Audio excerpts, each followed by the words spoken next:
අයිබෝවන් දෙවන පරපුර දේශපාලන ව්‍යාපාරයේ මෙම මාධ්‍ය හමුව කැඳෙව්වේ වර්තමානයේ දේශපාලන තත්ත්වය පිළිබඳව සාකච්ඡා කරන්න. ඉතින් අපි පළවෙනිටම දකිනවා මේ මොහොතේ ගමේ ඡන්දේ එහෙම නැත්නම් මේ පුංචි ඡන්දේ පවත්වලා දැන් ප්‍රතිඵල ලැබිලා තියෙනවා. එතකොට ඒ ලැබිච්ච ප්‍රතිඵලත් එක්ක අපි දකිනවා සාමාන්‍යයෙන් අපි මේ පහුගිය මහමැතිවරණය සහ ජනාධිපතිවරණය දැක්ක ආකාරයට ප්‍රධාන වශයෙන් මේ රටේ ජනතාව ඡන්දය ප්‍රකාශ කිරීමට දක්වන අකමැත්ත. ඒ වගේ තමයි මේ දේශපාලනයේ සම්බන්ධයෙන් වෙලා තියෙන කලකිරීමත් එක්ක මේ දේශපාලන ධාරාවේ පක්ෂ සියල්ල දේශපාලනයන් සියල්ල ප්‍රතික්ෂේප කරමින් සහ මේ සම්බන්ධයෙන් තාම කලකිරුණු ඇල්මැරුණු ස්වරූපයක් තියෙනවා. අපි දන්නවා කොහොමත් ගමේ ඡන්දයට ජනතාවගේ සාමාන්‍ය තියෙන උනන්දුව ප්‍රමාණය අඩුයි. නමුත් ඒ අඩු වුණත් පෙර වසර වලට සාපේක්ෂව ඉතා අඩු ප්‍රතිශතයක් තමයි තියෙන්නේ මේ මැතිවරණ වලට මැදිහත් වීම සහ මැතිවරණේ ප්‍රකාශ කිරීම. ඉතින් මේ තත්ත්වයට එක්ක අපි දෙවන පරපුරට කිය ගන්න ප්‍රධාන කාරණා කීපයක් තියෙනවා. එකක් තමයි මේ රටේ ජනතාව මේ තියෙන දේශපාලන ධාරාවලින් එළියේ අලුත් දේශපාලන බලවේගයක් හොයනවා. ඒ දේශපාලන බලවේගය මේ පැරණි තිබ්බ දේශපාලන ධාරාවල මුහුණත් අහඩු වෙනස් කරලා එහෙම නැත්නම් මේ තිබ්බ පැරණි දේශපාලන පක්ෂවල නායකයෝ අලුත් දේශපාලන සංවිධාන හදාගෙන පාට වෙනස් කරලා ලාංඡනය වෙනස් කරලා හදන දේශපාලන ධාරාවක් නෙවෙයි මේ රටට සැබෑ ලෙසම ප්‍රතිපත්තිමය තත්ත්වයේ ඉඳන් භාවිතාව දක්වාම වෙනස් දේශපාලනයක් අවශ්‍යයි කියන එක දෙවන පරපුර විශ්වාස කරනවා. ඒතකොට අපි දන්නවා මේ පැවති මැතිවරණයේ ප්‍රතිඵලය අරගත්තම සහ මේ පහුගිය පැවති ඡන්ද තුනක් දැන් අපිට එකතු වෙනවා. ජනාධිපතිවරණයක්, මහ මැතිවරණයක් සහ මේ ප්‍රාදේශීය මැතිවරණයක්. එතකොට මේ ප්‍රාදේශීය මහ මැතිවරණයේදී අපි දකිනවා ඡන්ද ප්‍රකාශ කිරීම 160කට වගේ ආසන්න ප්‍රමාණයක් තිබේ. සමහර දිස්ත්‍රික්කවල ඊයේ දවල් වෙනකොටත් හවස් වෙනකොටත් ඡන්ද ප්‍රතිශතය 150ක් පනලා තිබ්බේ නැහැ. අපි දැක්කා මේ ස්වභාවයෙන්ම මහ මැතිවරණයේදී. මහ මැතිවරණයේදී තාම සුළු පිරිසක් තමයි ඡන්දය ප්‍රකාශ කරේ. ලක්ෂ 60ක් එහෙම් පිටින්ම ඡන්දය ප්‍රකාශ කරලා තිබුණේ නැහැ මහ මැතිවරණයේදී. ඒ වගේම ජනාධිපතිවරණෙත් අපි දැක්කා ලංකාවේ ඉතිහාසයේ පළවෙනි වතාවටම පළවෙනි වටේදී ජනාධිපතිවරයෙක් තෝරගන්න බැරි වුණා. ඒතකොට මේ සමස්ත කතාව ඇතුලේ කියවෙන්නේ කුමක්ද?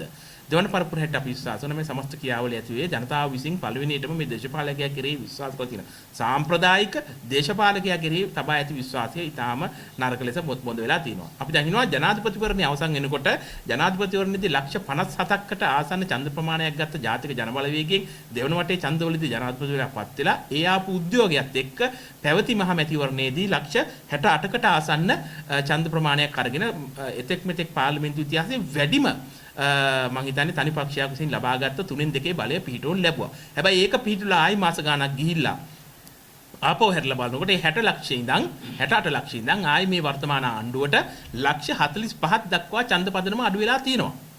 අපි දන්නවා 2017 තිබ්බ මැතිවරණයේදී පොහොට්ටුව දිනලා ඒ මැතිවරණයේත් මම හිතන්නේ 70%කට ආසන්න ප්‍රමාණයක් රටේ ජනතාව ඡන්දය ප්‍රකාශ කරා මේ ප්‍රාදේශීය සභා මැතිවරණය. හැබැයි මේ ප්‍රාදේශීය සභා මැතිවරණයේදී රටේ ජනතාව කලින් මහමැතිවරණයේ 68කට විතර ආසන්න ප්‍රමාණයක් ඡන්දය ප්‍රකාශ කරනවා. මේ පාර 60කට ආසන්න වෙන ප්‍රමාණයක් තමයි ඡන්දය ප්‍රකාශ කරන්නේ. කියන්නේ ඡන්දය ප්‍රකාශ කිරීම ඉතාම ශීඝ්‍ර ලෙස අඩු වෙලා තියෙනවා. ඒතකොට දැන් මේ තත්ත්වයන් සියල්ල ඇතුලේ අපි දකිනවා නැවත මේ රට සහ මේ ආණ්ඩුව සහ මේ අනාගතයේ මුහුණ දෙන අභියෝගය කුමක්ද කියන කාරණාව.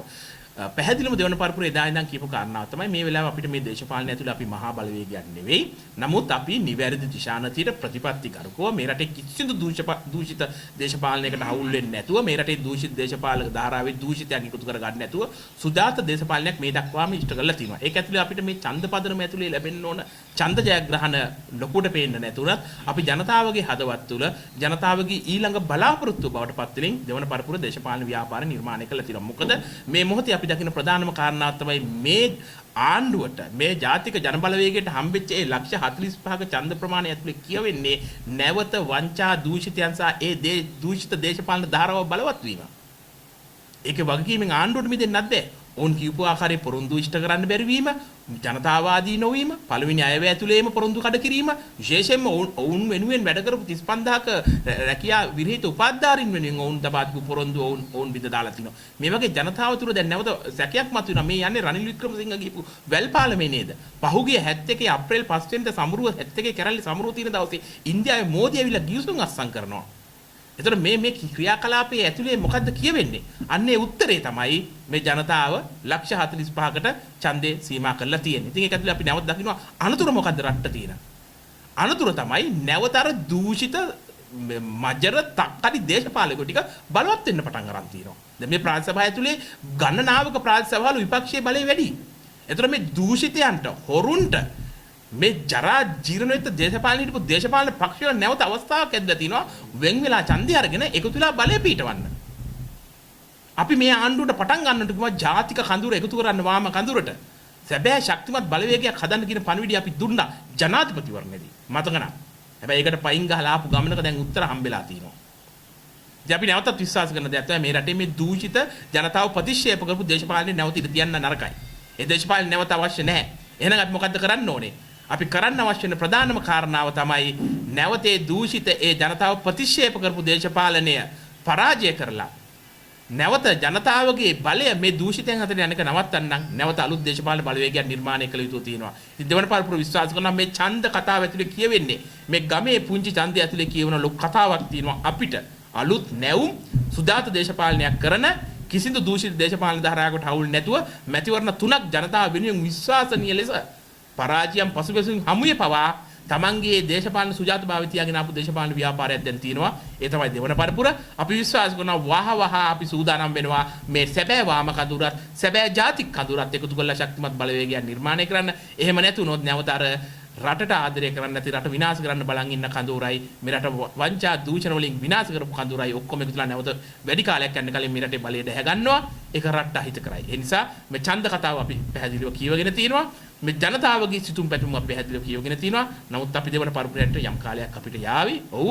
හැබැයි ඒක වැඩි කල නොයා අපි මේ දේශපාලන බලවේග නිර්මාණය කරනවා. මේ ඡන්ද කතාවේ ඇතුලේ කියවන මේ ගමේ ඡන්දයේදී ජනතාව දුන්න පණිවිඩය නිවැරදිව කියවාගෙන අපි මේ බලය නිර්මාණය කරන්න සූදානම්ෙන් ඉන්නවා. ඉතින් මේ ඡන්ද කාරණාවත් එක්ක අපි දෙනවා ඉදිරි දවස් කිහිපය ඇතුළත මේ ඡන්දයේ සීලුම් තොරතුරුත් එක්ක අපිට නැවත ඔබත් එක්ක හමු වෙලා මේ ගැන සාරාංශගත වෙලා කතා කරන්න පුළුවන් වේවි කියලා. ඒ වගේම තමයි අපි මේ මොහොතේ කතා කරුත් තවත් කාරණා ගණනාවක් තියෙනවා. පළවෙනි කාරණා තමයි මේ මොහොතේ මේ සබරගමු විශ්වවිද්‍යාලයේ ශිෂ්‍යෙක් ජීවිතය තොර කර ගැනීමත් එක්ක ඇතිවෙච්ච නවකවද කතාව. ඉතින් දෙවන පරපුර දේශපාලන ව්‍යාපාරය මානවවාදී දේශපාලන ව්‍යාපාරයක් ජනතාවගේ සිතුම් පැතුම් අනිකාගේ දුක තේරුම් ගන්න පුළුවන් මිනිස්සු කවුද කියලා මනුස්සත්වයේ ඉඳන් තීරණ ගන්න පුළුවන් දේශපාලන ව්‍යාපාරයක්. අපේ දෘෂ්ටිවාදයේ ප්‍රධානම කාරණය තමයි මානවවාදී කියන්නේ. ඉතින් එහෙම දේශපාලන ව්‍යාපාරයක් හැට අපි පැහැදිලිවම මේ නවකවාදී කියන එක ප්‍රතික්ෂේප කරනවා. ඒක විශ්වවිද්‍යාලයක් ඇතුලේ වේවා, පාසල් පද්ධතියක් ඇතුලේ වේවා, වෙනත් ආරක්ෂක අංශ සේවාවන් ඇතුලේ වේවා, වෙනත් අධ්‍යාපන ආයතන ඇතුලේ වේවා, වෙනත් සමාජ තලයන් තුල වේවා තවකෙක් විසින් අනිකාව පීඩාවටපත් කරලා අනිකාව දුකටපත් කරලා ඒ මතින් සතුට වෙනවා නම් ඒක අපිට අනුමත කරන්න බෑ. මේ සමස්ත ශ්‍රී ලංකාවම වෙලාගත්ත ප්‍රශ්න ගණනාවක් තියෙනවා. ඉතින් මේ විශ්වවිද්‍යාල පද්ධති වේවා, අනිත් අධ්‍යාපන පද්ධතින් වේවා, අනිත් සමාජ පද්ධතින් වේවා මේ සියල්ල ඇතුළේම මේ අනිකාව පීඩාවටපත් කළා තමා සතුට වීම. අනිකා පීඩාවටපත් කළා ඒ පීඩාව තුලින් Tamanට අවනත කර ගැනීම. මේවා අපි පිටු දකින්න ඕනේ, එලා දකින්න ඕනේ. දෙවන පරපුර හැටියට පැහැදිලිවම අපි විරුද්ධ වෙනවා මේ නවක වදේ සහ අනිකා පෑගීම. කායිකව වේවා, මානසිකව වේවා, වචනිකින් වේවා අපිට අයිතියක් නැහැ තවක් කෙනෙක් පීඩාවටපත් කරන්න. ඒක මානුෂිකවාදී නෑ. ඒක බෞද්ධ රටකට ගැලපෙන්නේ නැහැ. ඉතින් ඒ නිසා අපි දෙවන පරපුර හැටියට එවන් පීඩාවන් හෙලා දකින්නවා. අපි විශ්වාස කරනවා මේ සමස්ත සමාජය පුළුවන් මේ ගැන මීට වඩා විධිමත් කතාබහක් ඇති වෙන්න ඕනේ. මේක විශ්වවිද්‍යාල ශිෂ්‍යයන් පමණක් ගොඩ ගැහෙන දෙයක් නෙවෙයි. මේ සමස්ත සමාජය ඇතුලේ මේ පීඩනය තියෙනවා. උදාහරණයක් වශයෙන් ගත්තොත් අද මේ ලංකාවේ ගන්න විවාහ උත්සව වෙඩින් වල කීයෙන් කීයකනම් මනමාලයයි මනමාලියයි අපහසුතාවයට පත් කළා සතුටක් වින්දනයක් ලැබුණ පිරිසක් ඉන්නවාද? මනමාලියව පූල් එකට දානවා, මනමාලයව පූල් එකට දානවා, එක්ක කරත්තයක් තල්ලු කරන් යන්න දෙනවා, එක්ක එහෙම නැත්නම් මානසිකව ශාරීරික පීඩාවට. මේ ලංකාවේ මනෝභාවයේ තියෙන තැන මේක විශ්වවිද්‍යාල විතරක් නෙමෙයි තියෙන්නේ. ඒකත් එදාට දෙන නවකවාදයක් වගේ රැග් එකක් තමයි ඒක. ඉතින් මේ සමස්ත කතාව අපි කියව ගන්න කියලා සමාජයට ආරාධනා කරනවා. මේක විශ්වවිද්‍යාල වලට විතරක් සීමා වෙච්ච දෙයක් නෙමෙයි. සමස්ත සමාජයේ වෙලාගෙන තියෙන දෙයක්. අපි එහෙනම් සැබෑ මානවවාදී මිනිස්සයා හදන්න ඕනේ. අනිකා ගැන හිතන මිනිස්සයා, අනිකාගේ දුක තේරෙන මිනිස්සයා. මට මෙහෙම වුණා නම් මම මොකද කරන්න කියලා හිතන්න පුළුවන් මිනිස්සයා හදන්න ඕනේ. එහෙම නැතුව නීති වලින්ම විතරක් මේ ප්‍රතිපත්ති වලින් විතරක්ම ආණ්ඩු වලින් විතරක්ම මේ ප්‍රශ්න විසඳන්න බෑ. ඒ නිසා අපි විශ්වාස කරනවා මේ නවකවාදී කියන සත්‍යය සහ මේ සමස්ත ලංකාවේ සමාජය පුරා අනිකාව පීඩාවටපත් කළා තමාගේ වැඩ කර ගැනීම හෝ තමා සතුටු වීම කියන මේ මනෝභාවය නැති කරන්න අවශ්‍ය සමාජීය සහ භෞතික වටපිටාව නිර්මාණය කරන්න ඕනේ. ඒ මානසික වටපිටාව නිර්මාණය කරන්න ඕනේ කියන කතාව. ඉතින් මේ කාරණා කීපයත් එක්කම අපි විශ්වාස කරන නැවතත් අපි කතා කරන්නේ මේ රැකියා විරිත උපාධිධාරීන්. ඔවුන් දැන් එකතු වෙලා ඉන්නවා රැකියා අපේක්ෂිත උපාධිධාරීන් හැටියට. ඔවුන් රැකියා අපේක්ෂිත උපාධිධාරීන් වන්නේම මේ ජනාධිපතිවරයා දුන්න පොරොන්දුව නිසා. ඒ රැකියා විරිත හිටපු උපාධිධාරීන් තමන්ගේ බලාපොරොත්තු ඇතුව ජනාධිපතිවරයෙක් පත් කරා. ඒ ජනාධිපතිවරයා විසින් දුන්න පොරොන්දු අනුව ඔවුන් තවදුරටත් රැකියාව විරහිත නෙවෙයි රැකියාව අපේක්ෂිත උපාධිධාරීන්. ඒතර පහුගිය දවසකත් මේ රැකියාව අපේක්ෂිත උපාධිධාරීන් ජනාධිපති ලේකම් කාර්යාලයට ගිහිල්ලා ලිපියක් බාර දුන්නා. ඔවුන්ට සාධනීය සාකච්ඡාවක් ජනාධිපතිතුමා සමග දෙන්න කියලා. එදා ඔහු ජනාධිපති වෙන්න කලින් පැලවත්තේදී දුන්න පොරොන්දු පැලවත්තේදී හමු වෙලා ඒ පැලවත්තේදී කරපු කතා බහ ජනාධිපති මන්දිරයට ගියාට පස්සේ අමතක වෙලා තියෙන හැඩයි. ජනාධිපතිතුමා කාර්යබහුල ඇති. නමුත් පැය භාගයක් මේ තමන් වෙනුවෙන්ම ඡන්දය හදලා දුන්නේ ඒ උපාධිධාරීන්ට වෙන් කරන්න බැරිද? උපාධිධාරීන්ගෙන් වැඩ ගන්නවා කියපු අය, උපාධිධාරීන් පාර්ලිමේන්තුවේ ඉන්න ඕනේ කියපු අය, ආචාර්ය මහාචාර්යවරු උගත් බුද්ධිමත් මිනිස්සු උපාධි තියන අයගෙන් මේ රටේ වැඩක් ගන්න එයා පාර්ලිමේන්තුව පුරවමු කියපු අය අද මේ උපාධිධාරීන් ටික පාරට තල්ලු කරලා තියෙනවා. අපි කියන්නේ එකපාර මේ රස්සා ඔක්කොම දෙන්න කියලා. අවම සාධනීය විසඳුමක් දෙන්න, අවම සාකච්ඡාවක් දෙන්න, බලාපොරොත්තුවක් වැඩපිළිවෙලක් පෙන්වන්න මේ රැකියා බලාපොරොත්තුෙන් ඉන්න උපාධිධාරීන්ට. මොකද්ද අපේ වැඩපිළිවෙල? අපි මොකද්ද කරන්න ඕනේ? උන්ට පුළුවන් ඒතර ඒ වලට සුසුකම් හදාගෙන සූදානම් මේ ආණ්ඩුව කරන හොඳ වැඩ වලට සහාය දෙන්න. මේ රට ගොඩ දාන්න ආණ්ඩුවට යම් උත්සාහයක් තියෙනවා නම් ඒ උත්සාහය වෙනුවෙන් ඔවුන්ට සහායක් දෙන්න පුළුවන්. නමුත් සාකච්ඡාවක් නොකර අද පාරට දාලා තිනවා. ඉතින් එදා ගෝල්ෆේස් එක ඉස්සරහට ඇවිල්ලා ඒ උපාධිධාරීන් ජනාධිපති ලේකම් කාර්යාලයේ ලිපියක් බාර දුන්නා. ඉතින් අපි විශ්වාස කරනවා ජනාධිපතිතුමාගේ සාධනීය උත්තරයක් ලැබෙවි කියලා. ඒ සාධනීය උත්තරය මත පදනම් වෙලා ඉදිරි ක්‍රියාමාර්ග ගන්න බලාපොරොත්තු වෙමින් ඉන්නවා. බොහොමත්ම ස්තුතියි.